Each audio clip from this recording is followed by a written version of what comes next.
n'amagambo Kabombeki ngira ngo yabaye ikimenya bose azahura na ya Julius Malema uyu muyobozi w'ishyaka EFF bari bamaze kwemeza ko ingabo zabo ziri gupfira mu by'ukuri ikintu kidasobanutse cyane ko bose bagarutse mu kwemeza ko M23 irwanira ukuri niryo tandukaniro ubona hagati y'abayobozi wenda ku rwego rwa Afrika cyangwa se rw'isi bakunze gutangaza.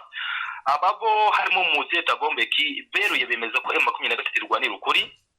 Kugeza ubu SADC ngira ngo twakomeje kujya tubisobanura ni ihuriro risa nkaho intent kari iri based ku bukungu, isa nkaho yifuza ko ubukungu bwa Kongo butagira handi bubarizwa Kongo nk'umunyamuryango wa SADC, kandi kabari umujyari block igamije nyine ubukungu. Birumvikana bagomba gukora ibishoboka byose, iki gihugu gifite resources nyinshi bakazibyaza umusaruro. Ibi ni nabyo ubona mu by'ukuri basa nko bahagurukiye ngira ngo SADC kandi yaje mu gihe hari kwamamara imvuga balkanisation, aho byakekwaga ko Kivu ruguru na Kivu y'epfo ibice binabarizwamo ibirombe byinshi by'amabuye y'agaciro bishobora kwita byigenga, bikaba intara zigenga, bikaba bitandukanye na Kongo kundi. Niyo mpamvu bahise biyemeza kuza muri image itandukanye niyo ya Selif cyangwa ubutumwa bw'umuryango wa Afrika y'Uburasirazuba yati bwari buri gukoreramo. Ubona ko ari nayo difference irimo. Mu by'ukuri barakora ibishoboka byose ngo nibyo basa nk'abagaragaza ko baje mu ishusho yo kubungabunga amahoro, ariko ntago buri kubungabunga amahoro ateza intambara. Nekereza ko dialogue zizagakwiye kuba ikimenyetso n'umurongo mwiza wo gukemura ibi bibazo. Icyo bari gukora rero bari kongera petrol mu muriro n'ubundi usanzwe uri kugurumana, kuko kurasa kuri M23 ubu yibwiye ngo nsubiza. Ibi ngibi rero urumva ko nta hantu byerekeza nubwo bishobora gutuma urugamba rurangira vuba. Ikiri gukorwa rero n'umuntu ukomeza gutinza izi ntambara, ari nako bo bakomeza kumaintaininga za nyungu zabo. Ugasanga rero n'ubundi bitangazwa n'abategetsi bo ku rwego rwo hejuru nka Muze Kabombeki ni umuntu ufite experience uzi ibyo ubusobanukira ibyo bari kuvuga. Nekereza ko hagakwiye kumva ati nawe wenyine n'abandi bagiye batandukanye bagiye bagaragaza ko ibiganiro ari cyo gisubizo rukumbi cy'ibi bibazo by'umutekano muke muri Kongo. Nekereza rero ko iyi mini summit yarayibereye ya Addis Abeba ibanziriza summit ya 27 y'umuryango wa Afrika yunze ubumwe, ubwo ni ijoro ryatambutsaho His Excellency Paul Kagame, Fasi, abarimo Joao Lorenzo, abarimo William Ruto ndetse na President Ramaphosa. Reka twizere ko hari cyo biri buze gutanga ko kugeza ubu nahoze nkurikira nta myanzuro yabyo iravugwa, ariko reka twizere ko nibura bari buze gufata ibyemezo biri buze guhesha akarere na Kongo cyane cyane icyo cy'Uburasirazuba amahoro muri rusange. Ikintu kimwe kirimo nuko imirwano izakomeza nta n'ikigiye kuyihagarika, kuko impande zombi zagakwiye kwitira mu biganiro zose zisa nkaho zigize n'ibindeba.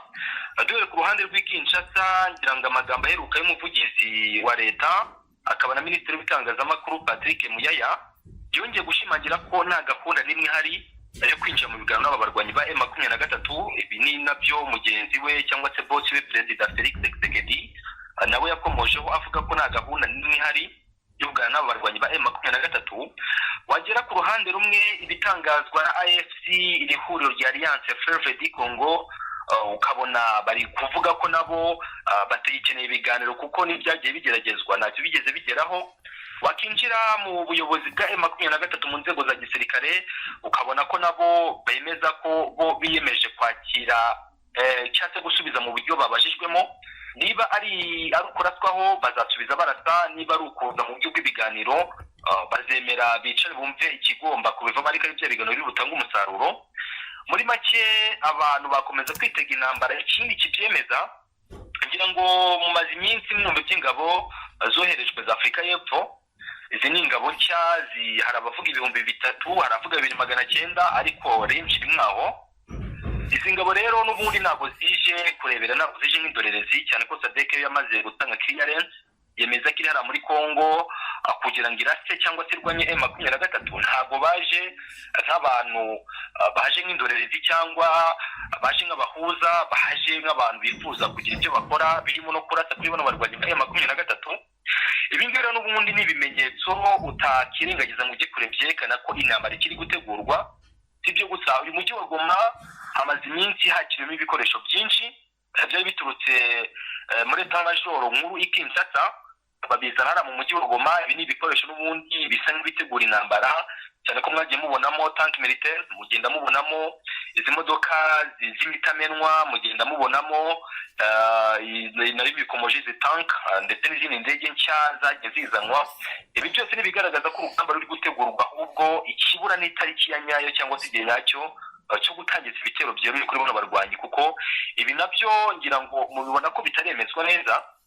Akenshi buri bitero byose bikomojweho hari ibyabaho kubihakana, bemeza ko ari abazarendo babigabye atari ingabo za leta.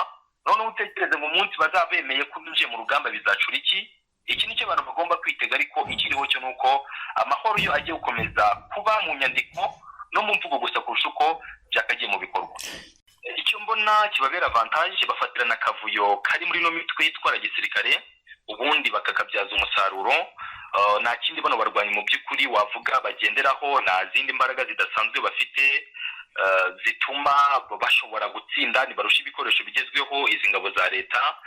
Muri make bafatirana akavuyo gasanzwe kari akavuyo kenshi rwose gasanzwe kari kuri runo ruhande rw'izi ngabo n'iyi mitwe ikorana na leta, ubundi ibi akaba ari byo baheraho. Ikindi wagiye ubona ko iyi mitwe igiye itandukanye, ngira ngo SADC yamaze kwamagana ko idashobora gukorana n'ingabo z'u Burundi, ku rundi ruhande yamaze kwamagana ko idashobora gukorana n'abazarendo cyangwa FDLR.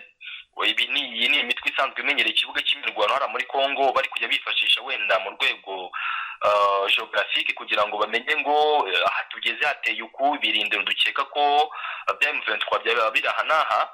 Urumva uku kudakorana no kugenda batatanye nibyo M23 profita imenyereye n'ikibuga, byani ibice barwaniramo bakuriyemo bakira abana, na ahantu bakiniye ubute na za saya mikino yose ya cyana, na ahantu bakuriye.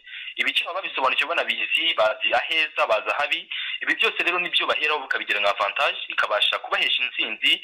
Noneho iyi avantage igasanga ari igisirikare kiteguye, kinamenyereye ishyamba, kinazi icyo kirwanira. Ugasanga ibi byose rero nibyo bihuriza hamwe intsinzi ikomeye cyane bahora begukana. Gisa nkaho ari campaign, niba ariko nabivuga, ziba ziri gukorwa kugira ngo abenshi wenda mu baturage bafite imyumvire cyangwa se bamaze gusogongezwa cyangwa bamaze gusa nkaho hari ukuntu ibitekerezo byabo bihindukizwa, bakumva ko ibibazo byose igihugu cyabo gifite biterwa cyangwa se bikomoka ku bantu runaka. Ntekereza ko aba ibyabo nabo bahitamo kwita binjira mu ntambara, ariko bakinjira buhumyi. Ntabwo twareka kukikomozaho. Twazi dukomoza kuri population nahoze mbona muri Sud Kivu, bemeje ko bagomba guhabwa amahugurwa igihe gito. Nawe unyumvire, guhabwa amahugurwa kujya n'igisirikare kimaze imyaka irenga hafi 20 ndabariye, kuko abenshi mu bagize 23 bahoze muri CNDP Rurankunda, abarwanya intambara yitiriwe ya kabiri bajya barwana intambara nyinshi muri za 2005 kugeza na n'ubu bakirwana. 2013 batigira experience, kuva 2021 mu kwezi kukuboza baracyarwana mpaka ubu. Ukibaza ukuntu umuturage uhawe amahugurwa y'ibyumweru 2 ari bujye guhangana n'ingabo nk'izo zimenyereye urugamba, nabyo bikagushobera. Ibi n'ubundi gukomeza kuzamura imibare y'abagwa mu rugamba no gutinza intambara. Ubona ko nta kindi kiba kigamijwe kuri izi mande, cyane cyane ku ruhande rwa leta.